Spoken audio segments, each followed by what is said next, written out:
So here I am starting the channel here.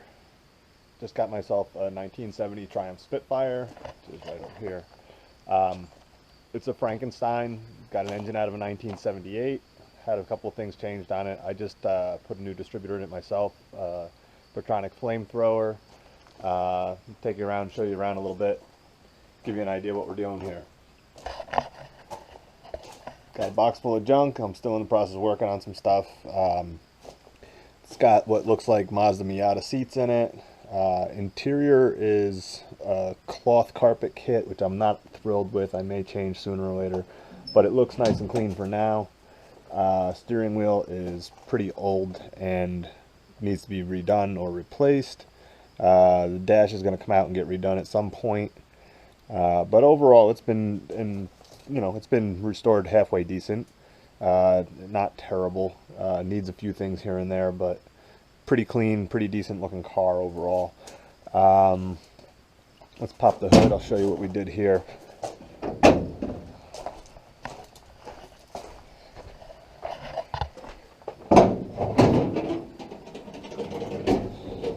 Alright, here we look at the engine. We've got single Stromberg carburetor on there. It's a 1500 engine out of a 1978 Spitfire or an MG something or other, some British Leyland car. A lot of it is original 1970, but put onto the 1500 engine. One thing I'm dealing with right now is this is the original cooling fan for the 1970 put on the 1500, and I'm getting some weird noises and vibrations at higher RPMs because of that. Just redid all the ignition over here. We got brand new distributor from Petronics, electronic igniter inside it, new cap rotor, plugs, wires, all that fun stuff, new plugs. There was some issues with the old one. The guy who had this before me, everything he touched fell apart. There were stripped screws in the distributor and it wouldn't hold a point gap. Distributor was spinning free, wouldn't hold timing. So we started fresh with a new distributor, set timing, got it running. She's running great now. Starts right up. New coil. So we're back on the road finally. Been a bit of a rough road since I got it, but now we're driving at least, so we can have a little fun between projects. It's got some front end issues. I'm not sure just what's going on yet. I don't know if you can see, but we've got sway bar U-bolts are obviously not the right ones. They're coming soon from Moss Motors.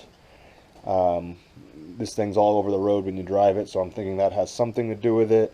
I also suspect that the steering rack may be worn and could use replacing. We'll see step by step. We'll start with fixing the sway bar and go from there if we can. It's a solid car. I'm looking forward to a lot of fun with it, and maybe you guys will enjoy watching some of my little projects. I'll go ahead and give it a shot. We'll start it for you, see how it runs.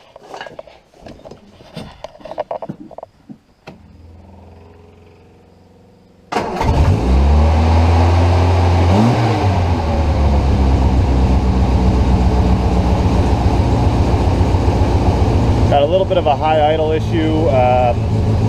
That may be just because I just set the timing and I'm still kind of working some of the kinks out there. It may or may not have some carburetor issues. That's one of the things we're going to be going through eventually and hopefully getting settled. For now, my priority is getting it drivable. There's a car show coming up next weekend. I want to take this thing out and just kind of show it off to some people and talk to some other people with British sports cars and, feel out that situation. So, but she starts, she runs.